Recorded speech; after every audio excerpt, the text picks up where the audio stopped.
podcast. I've got something to say. Community engagement, inspiration to bringing information straight to you. I've got something to say.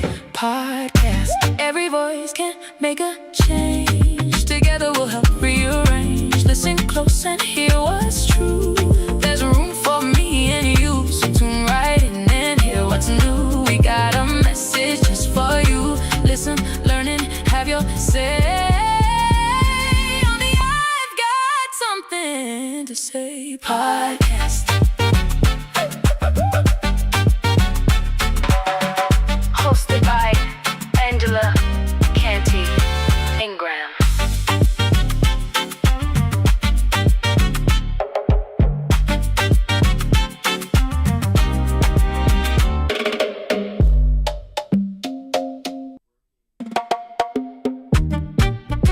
Welcome to I've Got Something to Say podcast, where every voice matters and every story deserves to be heard. From the heart, we're bringing truth, sharing stories, sharing proof, community and hope today. We've all got something to say. Real conversations, voices strong, connecting people all day long, empowering minds along the way. Come join us now, don't stay away. I got something to say. Come and join the conversation today.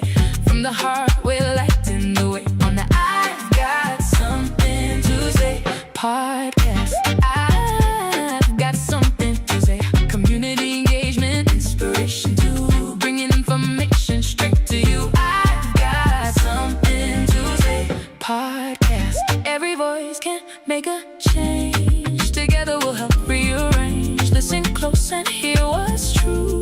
There's room for me and you, so tune right in and hear what's new. We got a message just for you. Listen, learn, and have your say. On the I've got something to say podcast. Hosted by Angela Canty Ingram.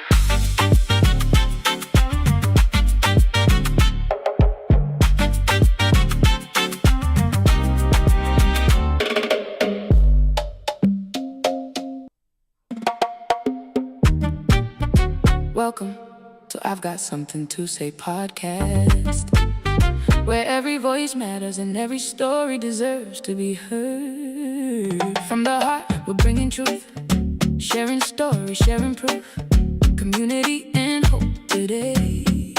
We've all got something to say. Real conversations, voices strong, connecting people all day long, empowering minds along the way.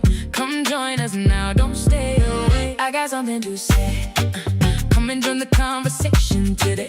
From the heart, we're lighting the way on the I've got something to say podcast. I've got something to say. Community engagement, inspiration to bringing information straight to you. I've got something to say podcast. Every voice can make a change. Together we'll help rearrange. Listen close and hear what's true. There's room for me and you, so tune right in and hear what's new. We got a message just for you. Listen, learn, and have your say.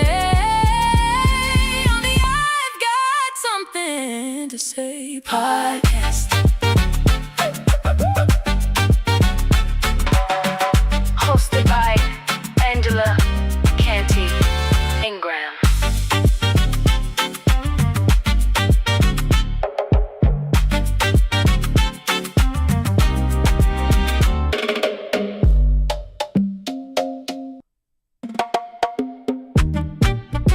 Welcome to I've Got Something to Say podcast, where every voice matters and every story deserves to be heard. From the heart, we're bringing truth, sharing stories, sharing proof, community and hope today.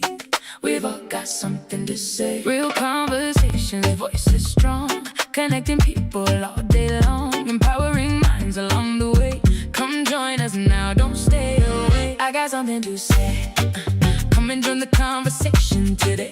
From the heart, we're lighting the way on the I've got something podcast. I've got something to say. Community engagement, inspiration to bringing information straight to you. I've got something to say. Podcast.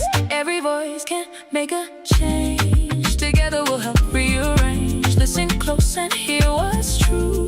There's room for me and you, so tune right in and hear what's new. We got a message just for you. Listen, learn, and have your say.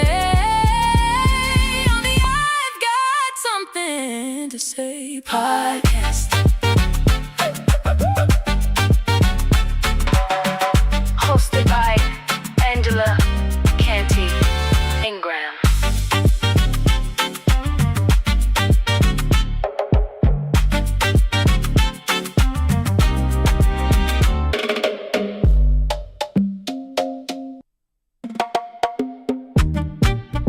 Welcome to I've Got Something to Say podcast, where every voice matters and every story deserves to be heard. From the heart, we're bringing truth, sharing stories, sharing proof, community and hope today. We've all got something to say. Real conversations, voices strong, connecting people all day long, empowering minds along the way. Come join us now, don't stay away. I got something to say. Come and join the conversation today. From the heart, we're lighting the way on the I've got something to say podcast. I've got something to say. Community engagement, inspiration to bringing information straight to you. I've got something to say podcast. Every voice can make a change. Together we'll help rearrange. Listen close and hear what's true. There's room for me and you, so tune right in and hear what's new. We got a message just for you. Listen, learn, and have your say. On the I've got something to say podcast.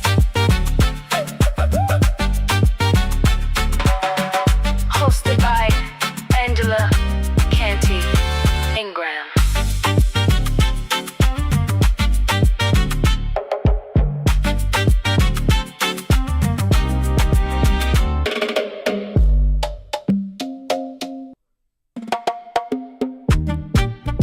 Welcome to I've Got Something to Say podcast, where every voice matters and every story deserves to be heard. From the heart, we're bringing truth, sharing stories, sharing proof, community and hope today. We've all got something to say. Real conversations, voices strong, connecting people all day long, empowering minds along the way. Come join us now, don't stay away. I got something to say. Come and join the conversation today. From the heart, we're lighting the way on the I've got something to say podcast. I've got something to say. Community engagement, inspiration to bringing information straight to you. I've got something to say podcast. Every voice can make a change. Together we'll help rearrange. Listen close and hear what's true. There's room for me and you, so tune right in and hear what's new. We got a message just for you. Listen, learn, and have your say. On the I've got something to say podcast. Hosted by Angela Canty Ingram.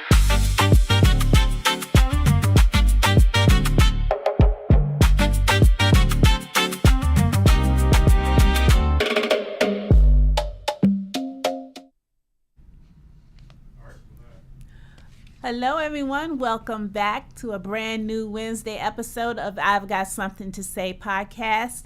I am your host, Angela Canty Ingram, and I have the special honor of welcoming my guest this evening. You guys are going to love him. I love him. Antoine Mercer. He is the CEO of ADM Speaks Life. Welcome, brother. Thank you. So happy to be here. I'm glad to have you here. Welcome. I'm just happy to be here and to talk with you about all things mental health, and I'm very excited about what we're going to talk about tonight. I am too, because you're going to educate me and enlighten me so that when I go out these doors, I can be more understanding. Absolutely. More understanding. Absolutely. I'm going to do my best. I ain't going to lay it all on your shoulders, but I know you're going to give me a pearl to take with me. Oh, this yes, evening. yes, absolutely. I am a firm believer that this is my assignment, number one. Mm-hmm. But number two, that God has given me golden nuggets to be able to deposit not only to you, but to the audience. So yes. I'm excited. Great. Very excited. Okay. Well, let's just dive in. All right, let's get to it. So tonight's topic is about men's mental health, but specifically Black men's mental health. Mm-hmm. Okay. Now, years ago, I read a book, mm-hmm. and the author was Michael Baisden. Okay. And the title of the book was Black Men Cry in the Dark. Absolutely. And when I was thinking about our topic last night, that title popped into my head and I could not let it go. And I'm like, there is a reason why this is so important, that this needs to be the theme of our discussion today. So I am bringing it to us. Black men cry in the dark. You know what? And here's the thing. That's very true. Black men do cry in the dark. But I think the first thing that we have to realize and understand is mental health has no discrimination. Mm-hmm. It does not care about your income. It does not care about your resume. It does not care about where you come from or where you live. Like, having or struggling with mental health issues mm-hmm. affects everybody. Right. More specifically, though, Black men, because we have been raised in a community to not be expressive. When we're young, we're taught to be tough. We're taught to be providers. We're taught to work hard. We're taught to fix problems. Mm-hmm. But we're never taught how to grieve. We're never taught how to express our emotions. We're never taught to say that we need help or ask for help. We're never taught to say that we deal or struggle with anxiety. We're never taught those things. So then we go out into the world and we do the thing that we were taught to do. Mm-hmm. We become providers. Right. We work hard. We become that tough male exterior that our community has raised us to be.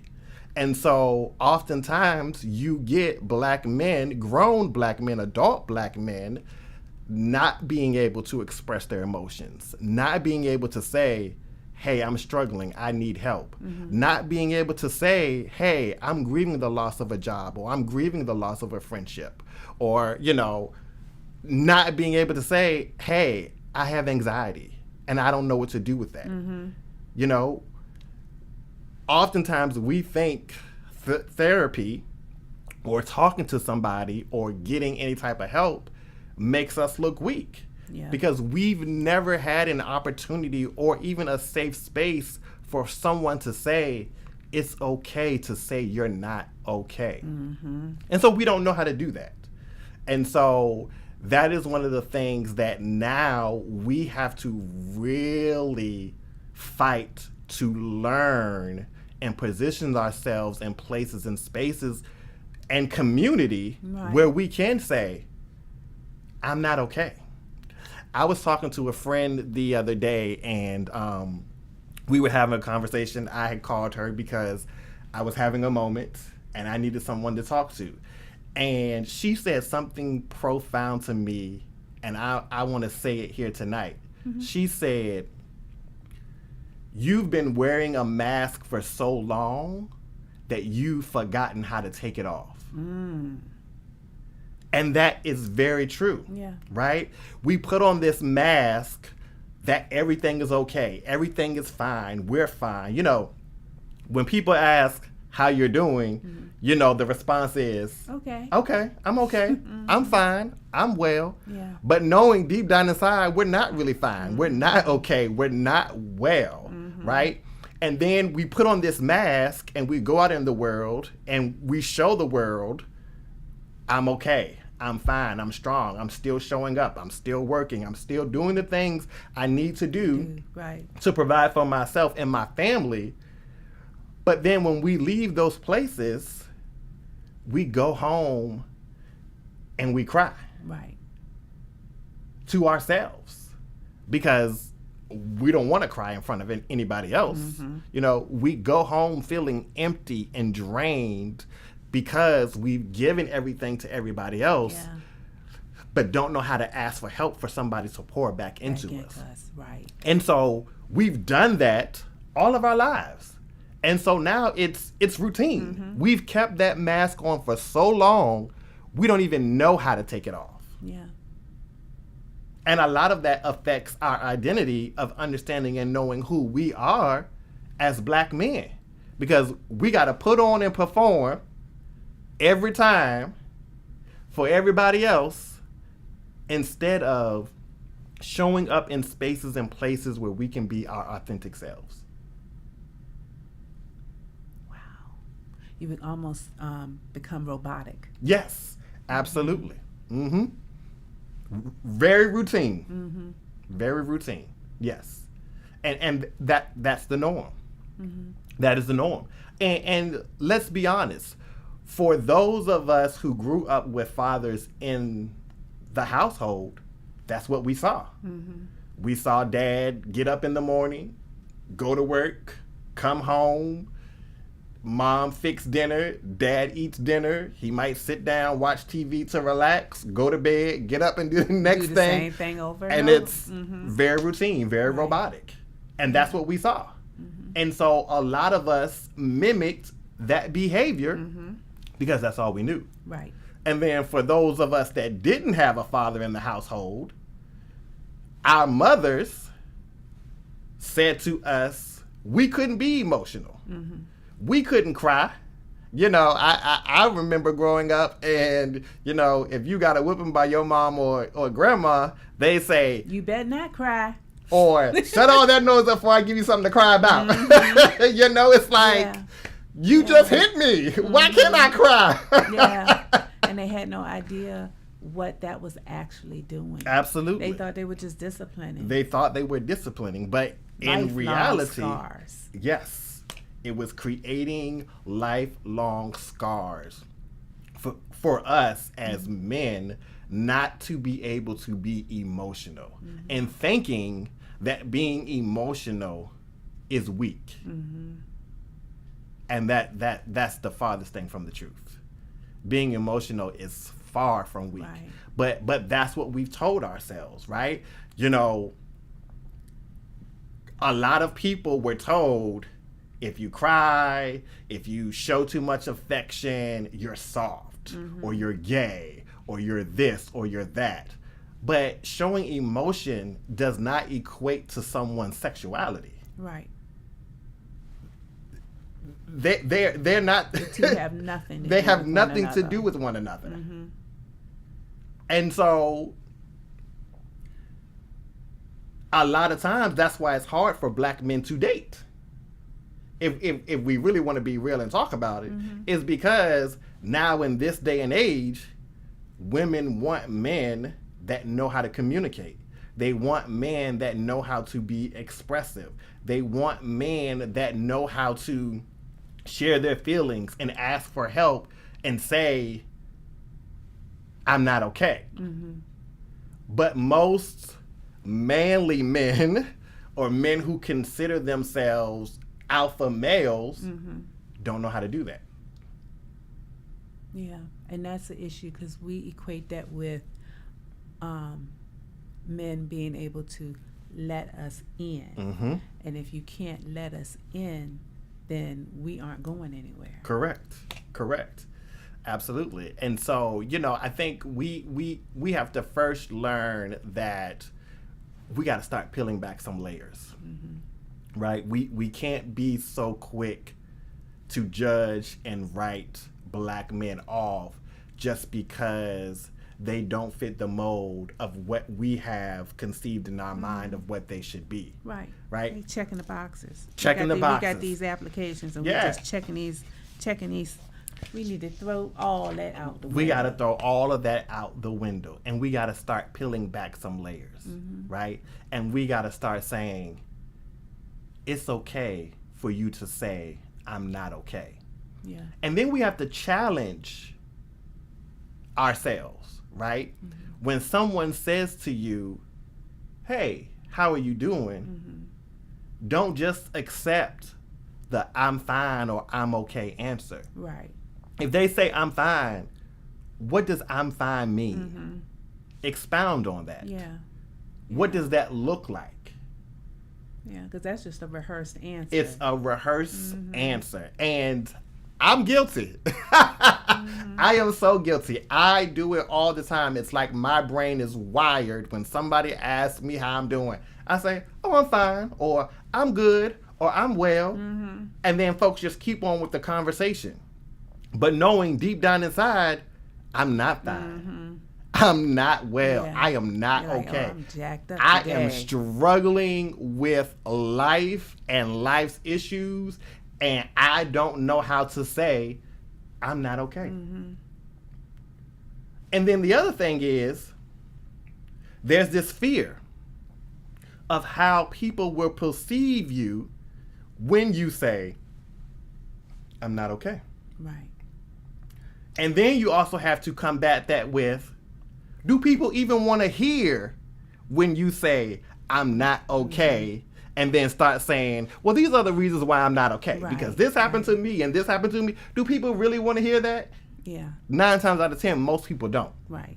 And so these are all things that we have to deal with and struggle with that prohibit us from being able to say we're not okay. And that's a lot. If you think about it, that is so very taxing to have to think about. If I'm having a conversation with somebody and they ask me how I'm doing, the thoughts that are running through my mind is, does this person really care about how I'm doing? How are they going to perceive me if I tell them I'm not okay? And then if I tell them what my issues are they really going to listen? Right. Or are they going to try to give me some quick advice to shut me up and then move on to a different conversation? And so that is all the things that are going on through our mind. And then to add another layer to that, how will that change our dynamics? Absolutely. Are they gonna shun me after this? You know. Yeah, you're right on the money, because depending on what you say, what's wrong with you, that can open up a whole can of worms. And I just think we have to put ourselves in spaces and places and in community where we can be vulnerable and trust the people that we're being vulnerable with. And that's the other piece of it, right? There's this trust factor that we now have to contend with, because I have to be able to trust you to tell you what's wrong with me, and know that you're not going to throw it back in my face. You're not going to talk bad about me. You're not going to go tell somebody else, because there are some things that I may just want to keep between the two of us. Right. But there has to be that level of trust, knowing that I can share this with you and it's going to go no further. And that's hard. Because nowadays you don't know who you can really trust. Right. And so sometimes you just have to take that leap of faith and try it and see, but I think we've gotten to a point where friendships are just so fickle now. Friendships are not like they used to be. I can remember a day and time where you could have a best friend, and even if you and your best friend fell out, that friend would never say anything negative about you. Nowadays, you and your best friend fall out, that other person is telling the world all of your dirty laundry. yes. As the kids say, they dragging you on social media. Yes, absolutely. Absolutely. But then that begs the question, were they really a friend to begin Right. with? And so we really have to work, and this is why these conversations matter, right? This is why these conversations are important, because we have to do self-examination within ourselves and say, do I have that community? Do I have people that I can trust to say that I'm okay, I'm not okay? Right. Am I comfortable enough with myself to be vulnerable and share the things that are going on in my life that are causing my mental health to be a problem? Or that's causing me anxiety or causing me stress, you know? And the other thing that we have to realize is Black people, especially Black men, we have the most diseases, right? Such as Right. high blood pressure, cholesterol, diabetes, all things. Prostate cancer, Colon cancer, all of those things, right? Where do you think that comes from? That comes from that stress, that anxiety, holding all of that stuff in. That affects that just doesn't affect your mind. It's That affects your poison. body. Yes, it's poison. It's killing us. Yeah. And we got to do better. Aneurysms.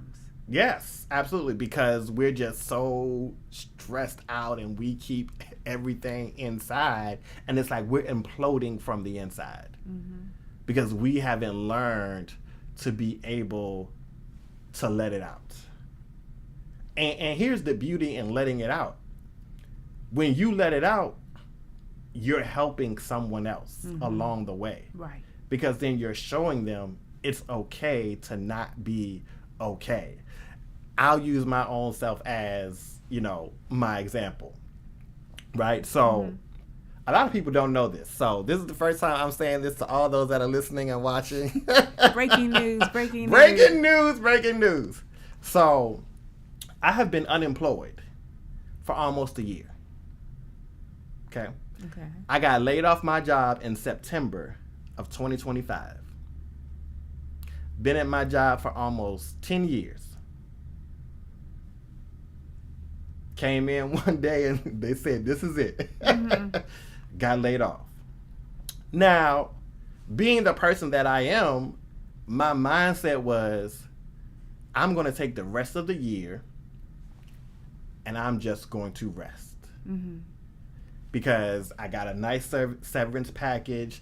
I had money saved. And I was like, prepared. I was prepared. I was, okay, I can live my best life and not have to worry about anything. And so for the remaining of September all the way to January, that's what I did. I enjoyed life, which was great. But when January came around, I needed to start looking for a job. And so I began my job search. And here we now in almost August, and I still have not found a job. I'm still unemployed. And so that has weighed heavily on my mental health. Right? Because I've been faced with insecurities of not feeling like I'm good enough, right? It's very taxing and stressful to go on interview after interview after interview and get told no. Especially when you know you have the skills and the qualifications for the jobs that you're applying for, right? And so then you start saying, well, maybe there's something wrong with me. Maybe I'm not good enough. Then you start feeling like a failure. Because I have people that depend on me, right? I don't have any kids, but I have a mother that I help out that depends on me. I have a mortgage. I have all of these things that I have to take care of. I have, best friends that have children that are like nephews to me, And so I'm like, well, when the money starts running dry, how are these bills going to get paid? How I'm going to help assist my mom when she needs me? How am I going to help all these other people that depend on me, you know, when I had money to give? Right. And so, again, you start asking yourself, am I a failure? Why can't I get a job? Why can't I find a job? What is wrong with me that I have not been able to gain employment, right? Right. And so then your mind goes on a downward spiral. And that's what my mind did, right? It literally went on a downward spiral, and I fell into depression. We're going to name a thing, right? Right. We're not going to sugarcoat it. We're going to say what it is. It is what it is. I fell into depression. But here's the thing. No one knew I was depressed. Because I still showed up to all of the organizations that I'm a part of, that I'm a leader in. I still led. I still poured into people. I still showed up for people. I did all of the things that I normally would do when I'm not depressed, being depressed. But I would leave all of those spaces and go back home and cry at night to myself, or just feel so empty inside. Because I'm dealing with all of these things in my mind that are making me feel less than who I am, that are making me question my purpose, that are making me question, what am I here for? You know, I don't have a pot to piss in or a window to throw it out of, as the old folks would say, right? You know, car breaks down. I don't have any money to get the car fixed because I don't have a job. So that's another added stress. Yeah. You know, and it becomes one of those things where you really say to yourself, I don't even want to be here anymore. Because nothing is working. And I don't want to continue to be looked at as, or feel like, right? Because these are all things. These are all going through your mind. Feel like I'm a failure to my family. And then you have to constantly deal with the little small group of people that do know you're unemployed. Have you found a job yet? How's everything going? Da-da-da. And it's like more pressure. Right? More stress, more anxiety, right? And then the bills start stacking up. You want to isolate. I didn't want to be, there were moments where I didn't want to be around anybody. There were moments where I did not want to get out of bed. And there were days that I didn't. There were days where I literally laid in bed all day and all night just crying because I felt lost and hopeless. Right? And so, you know, some people will say, well, you know, you got ADM Speaks Live, you know, you do this, you do that. Yes, I do all those things. But that doesn't mean that that's bringing money. People don't understand. Talk about it. They don't understand. Talk about it. Because you have a business, because you have a platform, you have a podcast. It does not mean you are bringing in a dime. No, it doesn't. No, it doesn't. It could be the very opposite. You are putting a lot out there and not getting anything back. Right. But then it also, when you start having those thoughts in your mind, it also makes you question these things that you're doing that are purpose driven. Worth it? Is it worth it? Does it matter? Does it matter? Right? No one's buying into it. Like, why am I still doing this? Boy. All of those questions, right? Yes. Which adds on to the stress, adds on to the anxiety, makes the depression that much bigger, right? Right. Until you get to the point where you just implode, right? Or you go down this dark road that some people never can come back from. Right? But this is why I love community. Because I have a great tribe of friends and community that have held me up for almost a year, even in my midst of being depression, right? I've had people that wouldn't accept my "it's fine" answer. Right.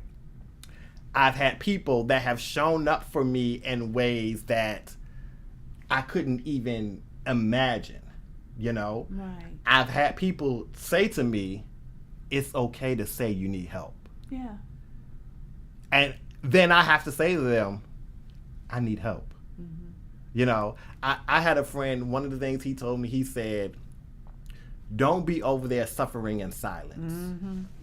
And don't nobody know what you're going through. And don't nobody know what you're going through. You have people that will rally behind you and support you in whatever you need because you have supported and rallied behind everybody else. And sometimes we need to hear that reminder. Yeah. Because that is the thing that unlocks the key that helps us to get out of those depressive states. We need to know that you matter. Say it again. You matter. We need to know that you matter, Matter. that we matter. And that's very important. And sometimes that's all we want. We just want somebody to tell us that we matter, Yeah. that we're doing good, Yeah. that what we're doing is purposeful, Yeah. even if it's small and minute. And that's why it's very important to always tell people or give people their flowers while you can. Like you said, to let them know that they matter. They're doing a good job. I love you. All of those things. Yeah. All of those things, what we don't realize is all of those things help combat all of those negative thoughts that go in our mind. Because in those moments when I would have my dark days and I wanted to isolate and just be by myself, I would hear those people say, we got you. What do you need? You're going to be okay. We support you. We're here for you. We love you. And then here's the other thing. There were some people that sold into me that had no idea of what I was going through. I'm going to shout one person out just because, and she don't even know, so if she's watching this will be a shock to her. Paula Harrison. I was in a dark, deep depression one day. And me and Miss Paula, we don't talk often. But out of nowhere, she sent me a text and said, hey, I just wanted to check on you. You were on my mind. That made the world of difference to me because it was just like somebody saying, you matter. You matter enough for me to take time out of my schedule to check on you and make sure that you're okay. I don't know what you got going on. Right. I don't know what you're doing or what's happening. I just know that I need to take a moment and say, hey, I just want to check on you and make sure that you're okay. That meant a lot to me. A world of difference. Because I know that was the Holy Spirit leading her to say, reach out to this person. Yeah. And she was obedient. And here's what we don't understand. Sometimes that could be the thing that is between life and death. Yeah. Yeah. And so we got to follow, the leading of the Spirit and really give people their roses and flowers while we can. Absolutely. Guys, we're going to take a pause for the cause, but we will be right back. Get your sippy cup.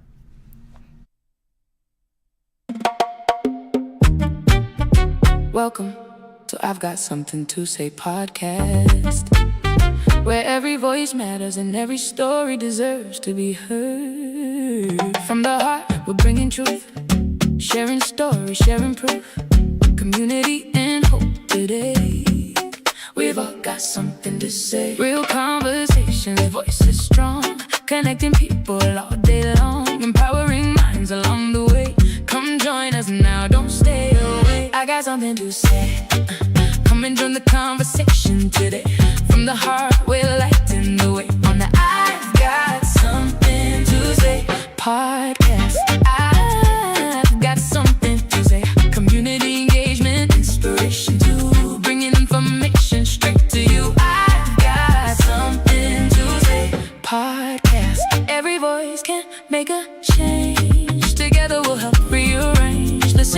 close and hear what's true. There's room for me and you, so tune right in and hear what's new. We got a message just for you. Listen, learn, and have your say. On the I've Got Something to Say podcast. Hosted by Angela Canty Ingram.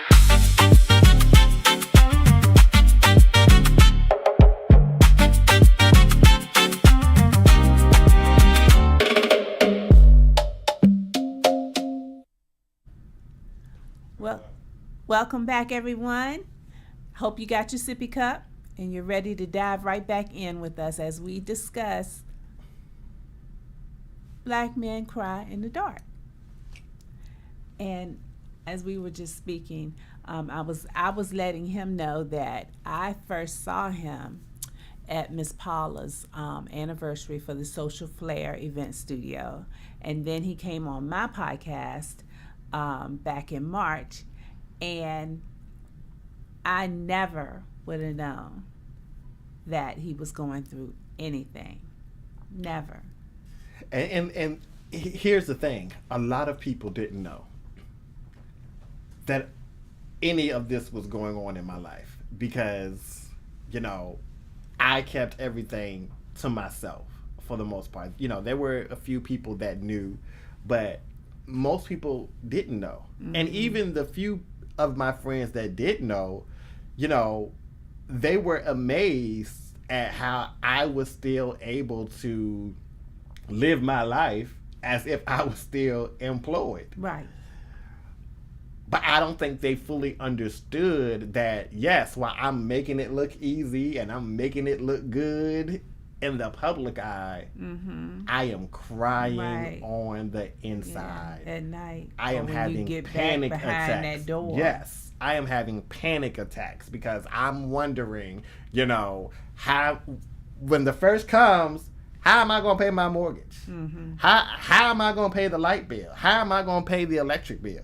And you all know, during the wintertime, those electric bills were a fool. Mm-hmm. My electric bill this winter, every month, was almost $500. Mm.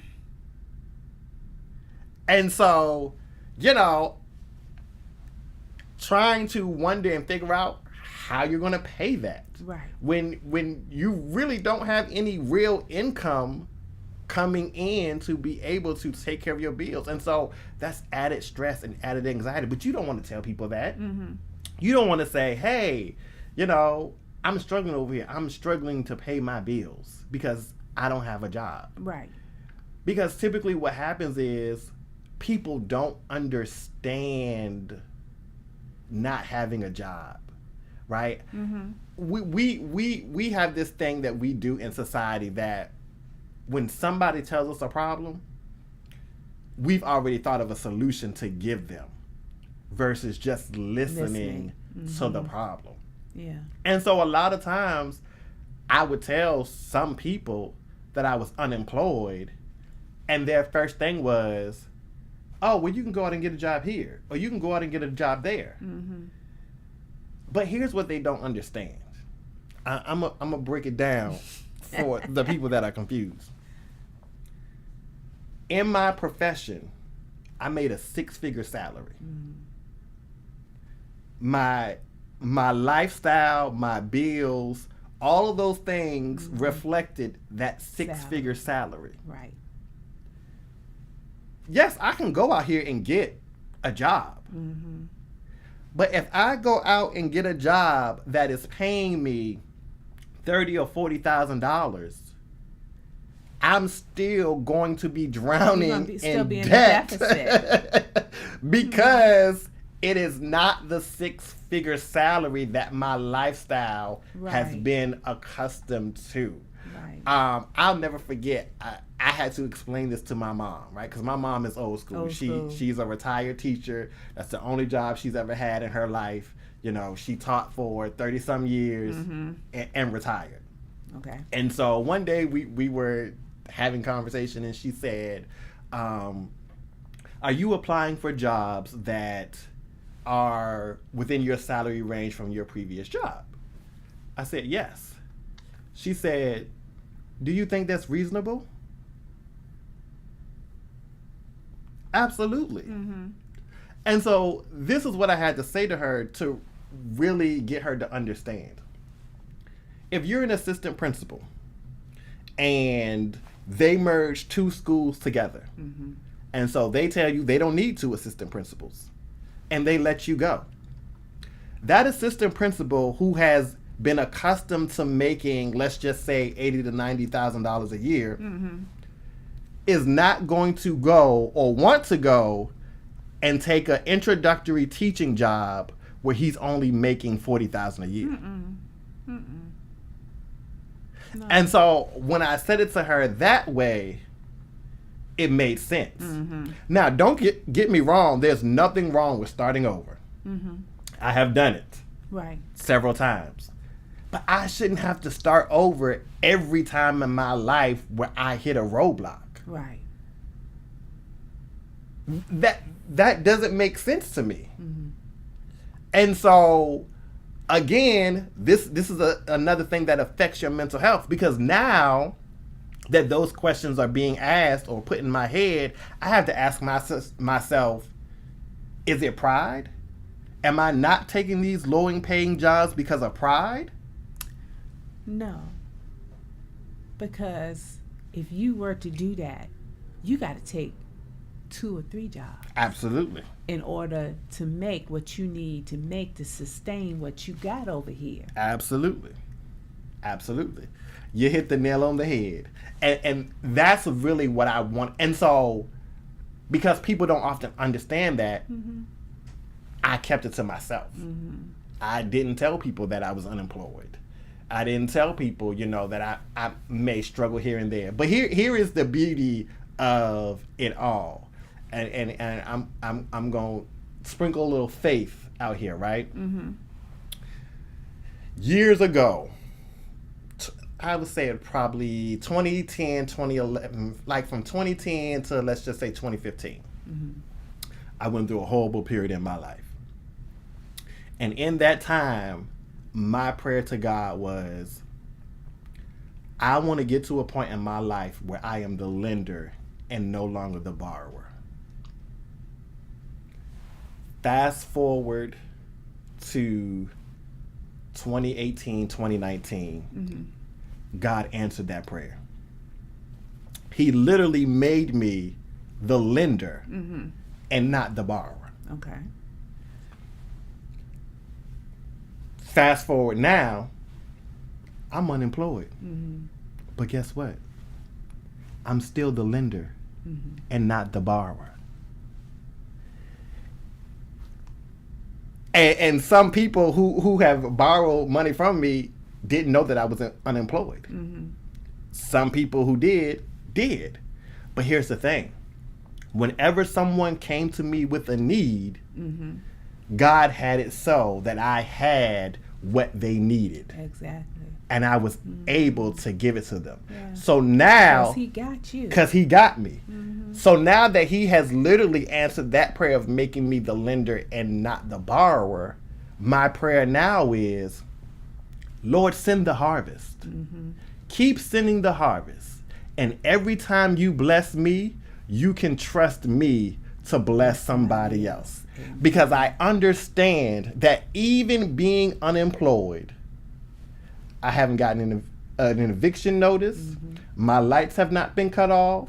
My water has not been cut off. My internet has not been cut off. I still travel like I want to when I want to. Because God makes a way for me to have everything that I need when I need it. Mm-hmm. And I know it's nothing but God, because there have been some moments where I have been sweating bullets and been like, Lord, how you gonna do it? How are you gonna do it? Dominion says I got until the 21st to pay this bill, or they gonna cut me off. Mm-hmm. And then on the 15th, the money is in my account, mm-hmm. and I pay the bill. And so, one, this has allowed me to stretch my faith, even though it has been very stressful, mm-hmm. right? But two, it also reminds me that there is a blessing in being a blessing. Right.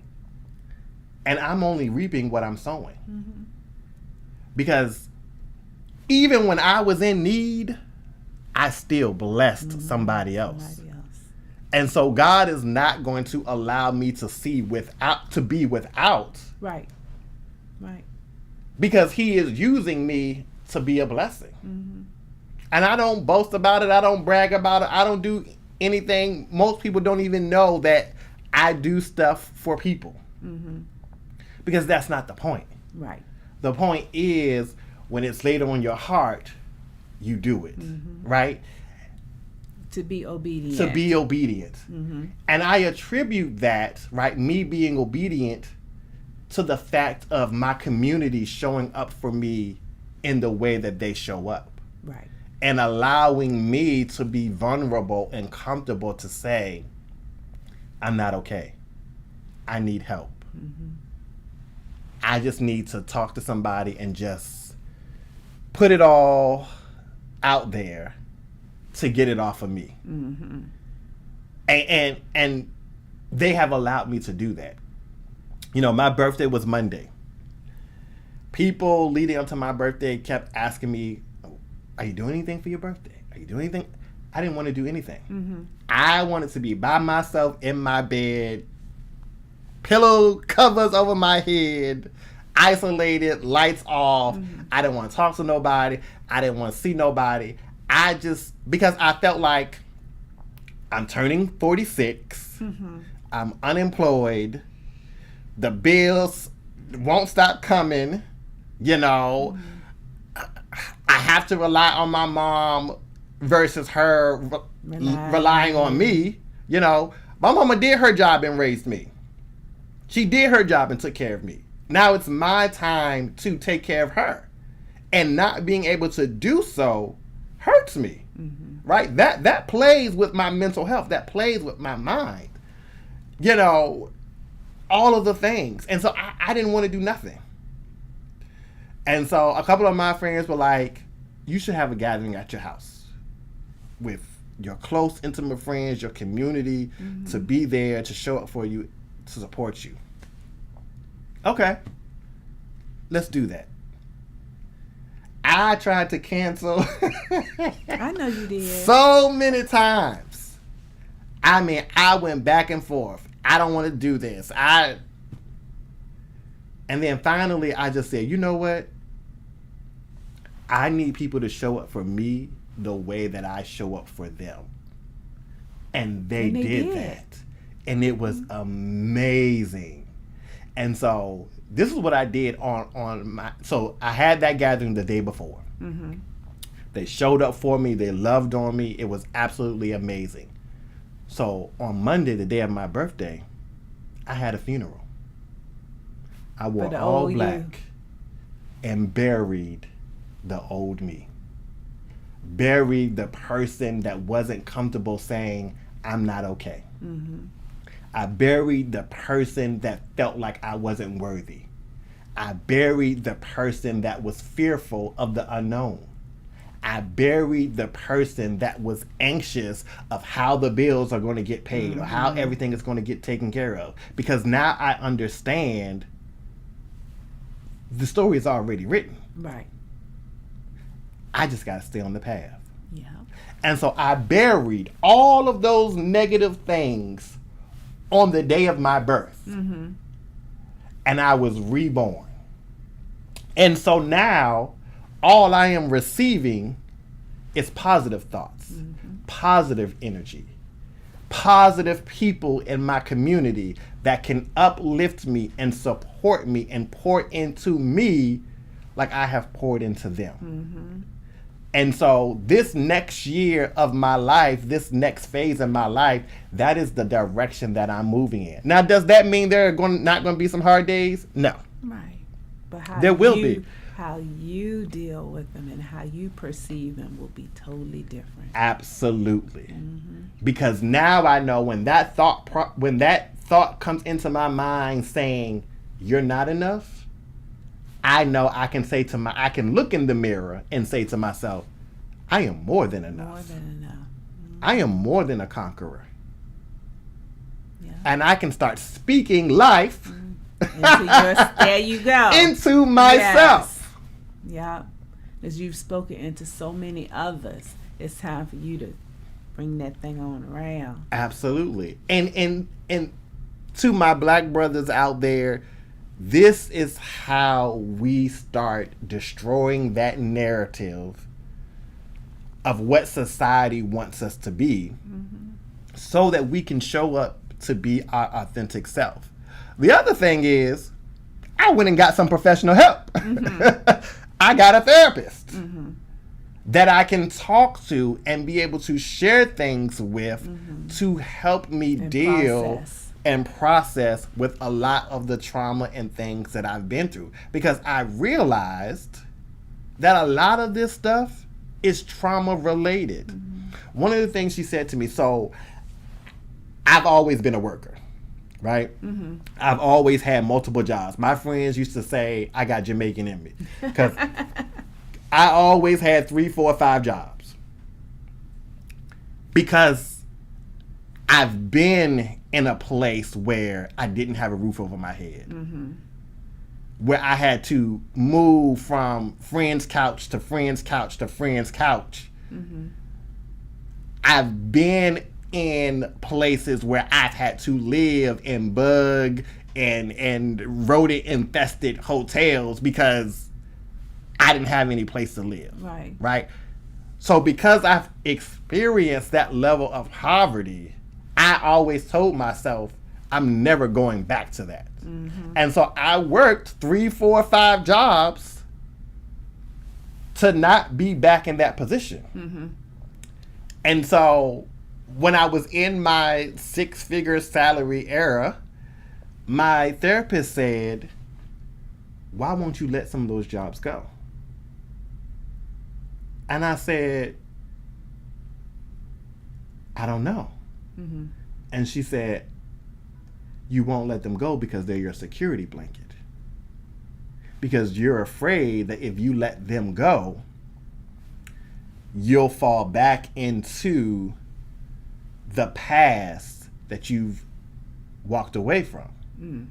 And I really had to process that thing. Like, was I working so much of my life I told myself I'm working these jobs because I like money and I like to live a certain lifestyle.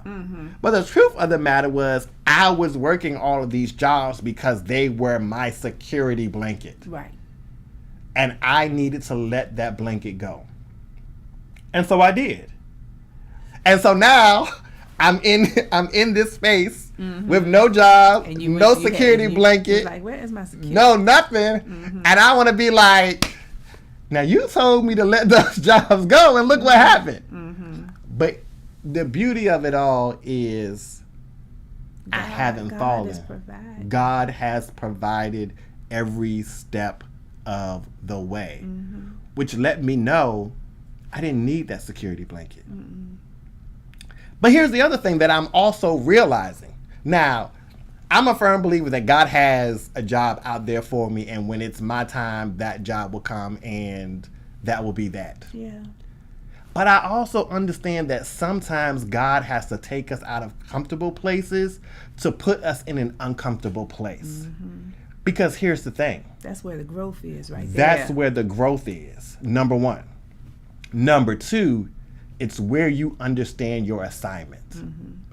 One of the things I said to my group of friends when they were all at my house, they said, you know, we love you. You're always pouring into us. We just want to be able to take the time to pour back out into you. And I said, I'm only doing my assignment. But here's the thing. Sometimes a regular 9 to 5 can prohibit your assignment. And so sometimes God has to move that out of the way and say, now I need you to take this leap of faith. Because ADM Speaks Life is your assignment. Right. You writing these books is your assignment. You being on I've Got Something to Say podcast is your assignment. That's right. Because now you're reaching larger audiences instead of just the small community that you're used to speaking to. And so one of the things I said to myself while I was getting dressed today and I was thinking about, here and what we're going to talk about, I said, what if God allowed me to be laid off and to not find a job so that this could be my job? What if the lesson I'm not learning is, instead of me crying and feeling worthless and like I'm not enough, what if I need to take that energy and pour it into investing and promoting and pushing myself out there to the masses? Working your brand. Working my brand. What if that is where God is trying to push me and take me and put me in? Because there could be somebody watching this podcast tonight. Hey, if you're out there, here I am. That might say, I really enjoyed your story. You inspired me and you helped me. And because you helped me, I want to help you.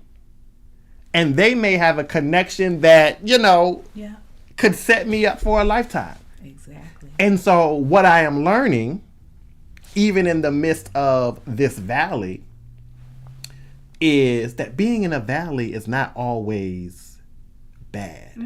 Being in a desert is not always bad. I often think about the children of Israel when they were being led out of Egypt by Moses. And they spent 40 years in the wilderness. But in that 40 years, God provided for them with everything that they needed. Yeah. Now, their problem was they couldn't see past them being in the wilderness. So they complained about their environment. And so now I'm reprogramming my mind and I'm saying, Lord, help me not complain about being unemployed, about not having enough money, but being thankful for the experience and being able to tell my story to somebody else that it may help and bless them. Yes. Because that's what it's all about. There's so much going on in the world, right? You may not be dealing with unemployment. You could be just stressed out because we're in an economy where everything is going up and the money that we're bringing home is lesser and lesser. Gas is $4.09. Eggs are $5 and $6. Like, card, if you want to get a new car now, car notes are $600-$700. People can't afford. Like, we are living in a day and age where just life itself is stressful. Yeah. But what we need to do in that moment is, when we feel those pressures of life, we need to find community. We need to be able to talk to our community. And we need to be able to say, hey, this is what I got going on. Because what I also realized in my wilderness experience is that the moment I started telling certain people what I had going on, they started telling me about resources that I could get to help me in my moment of need. But you never would have known if you had not have opened your mouth. Never would have known if I had not opened my mouth. And so we got to get out of this mindset. Black brothers, we got to get out of this mindset that talking to people, expressing our emotions, talking about the things that are going on in our life that we're dealing with is weakness. It's not. Talking about it is actually courage. It's actually strength. Because it takes courage to be able to be vulnerable and share what's going on in your life with all of the world. Exactly. You know what I'm saying? Like, exactly. We got to know that it's okay to be able to talk to each other. And we got to have those friends and that community where we lean on each other. Barack Obama came out with an initiative, I am my brother's keeper. Mm-hmm. Are we going to be our brother's keeper? We need to be. We need to be. We need to be. Are we going to be? We need each other more now than we ever did. Mm-hmm. And so we need to be those shoulders that we can lean on when we're experiencing these hard times, because times ain't gonna get better. And not just lean on. I remember I saw this African wooden statue, and the statue was of I believe it was men, and each one was on the other shoulder. Yes. We have to stand on each other's shoulder, and just support one another, and that's the thing that's going to help us deal with this mental health stigma. Yeah. Right. When we realize, I got a support system, I got a community, I got a band of brothers that's going to be there for me, that's not going to judge me, that's going to listen to the things that I got to say, and they're going to help me. Yeah. Because the young men, the teens, the youth, they are all watching. They're all watching. But us older have to be the example. We have to set the example. We can't say one thing and do another. Set the right example. That's the key. We have to set the right example.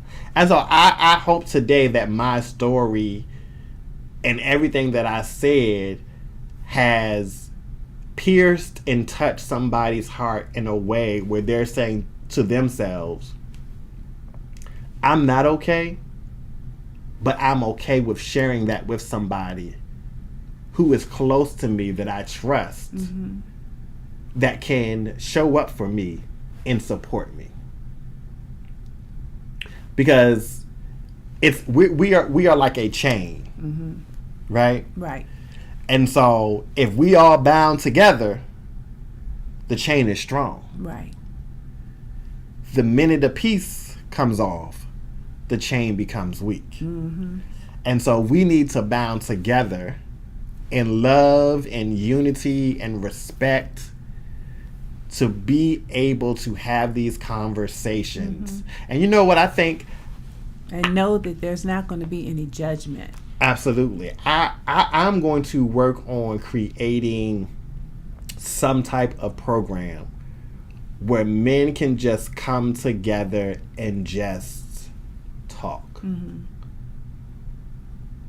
about what's going on in their lives. I want people to have an experience where if they want to cry, it's okay. If they want to cry and be embraced by a brother, it's okay. Right. And it doesn't make you soft. It doesn't make you weak.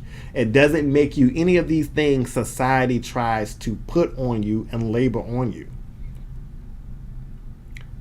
But I want them to realize that there is strength in that. Because it's healing. Right. And a lot of us, the reason why we don't talk is because we need healing. We have buried so much trauma from our childhood and some of our young adult lives. We need healing from all of that. Yeah. And once we get that healing, then we'll be more comfortable expressing and being emotional and just being able plastered over. Yeah. And being able to just give freely back to the world. And I think that's what's missing in our community. Yeah. Relationships would be stronger. Yeah. Absolutely. And so, you know, I'm going to task myself with working on trying to put something together so that we can be an example to our communities. And you know, I want people to really, I want it to be a safe space where people can just really open up and talk about, like, if you've been molested, if whatever the case may be, right? Being able to share those things and releasing it. Right. And moving on. Well, I will help you. You know, you got me. I appreciate it. Thank you so much. Well, let the people know how they can reach out to you. So you can find me on Instagram, Mr. Mercer to you. You can find me on Facebook at Antoine Mercer. You can find me on TikTok, Antoine Mercer. Also, shameless plug, really quickly, because I know we're running out of time. So last year, I had a small role in an independent film called Trail Ride. And they are doing a movie premiere on August 22nd in my hometown, which is Cape Charles, Virginia. Okay. And so I'll be posting that on my social media page just to share it with the world. And if people want to get tickets for that, they can. And stay tuned for, books and maybe more movie roles and more motivational speaking like this, and whatever else God has in store for me. That is awesome. I'm going to definitely try to get to that. I don't know where Cape Charles is, but I'm going to try to get to it. It's on the Eastern Shore of Virginia. Eastern Shore. Okay, yeah. Okay. All right. I'm going to do my best because I want to be there. Absolutely. Support you. Well, thank you all for hanging with us. Thank you for joining us. And I just want to say, you are part of a family now, okay? Just so you know. All right. Just want to let you know that. Again, thank you all for joining us. As I always say, be good to one another. Be good to yourself. Stay safe in these streets until I see you. It'll be Wednesday after next. I won't be here next Wednesday. That is also my birthday week. But just be safe, y'all, okay? You can reach me at Angela Canty Ingram on Facebook, or I've Got Something to Say podcast on Facebook. Until next time, peace.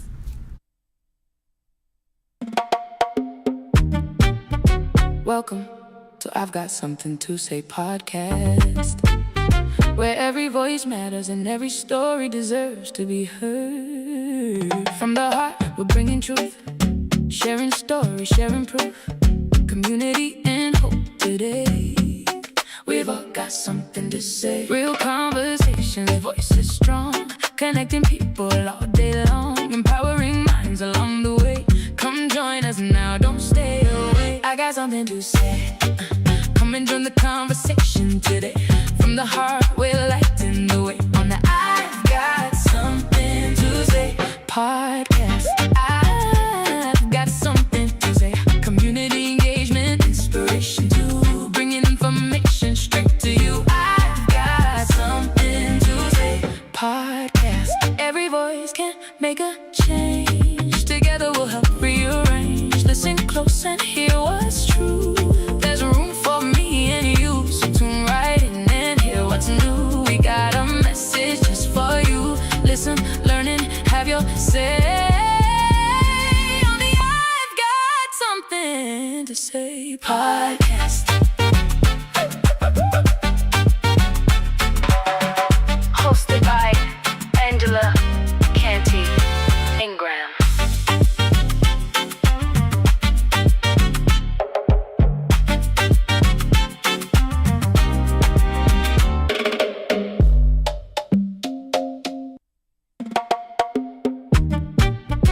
Welcome to I've Got Something to Say podcast, where every voice matters and every story deserves to be heard. From the heart, we're bringing truth,